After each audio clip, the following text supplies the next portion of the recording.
বাবা, এই জায়গায় কি খাবার পাওয়া যাবে বাবা? হ্যাঁ হ্যাঁ, এখানে খাবার পাওয়া যায়। আপনি কি খাবেন বলুন? বাবা, আমার তো খিদে লাগছে, কিন্তু যে আমার কাছে তো টাকা নাই বাবা। কিছু টাকাও কি নেই আপনার কাছে? স্যার, আছে, কিছু টাকা আছে স্যার।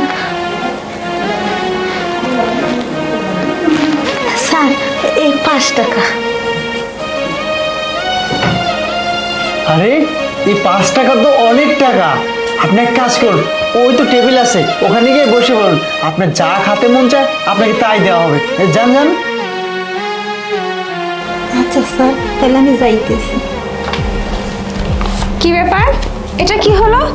আপনি ওই মহিলাটাকে মাত্র কয়েকটা টাকা, মানে 5 টাকা দিয়ে খাবার দিচ্ছেন, আর আমাদের কাছ থেকে আপনি খাবারের জন্য হাজার হাজার টাকা নিচ্ছেন। এসব কি এখানে ফাজলামো হচ্ছে নাকি? না না ম্যাডাম, আপনি ভুল বুঝতেছেন কেন? কিসের ভুল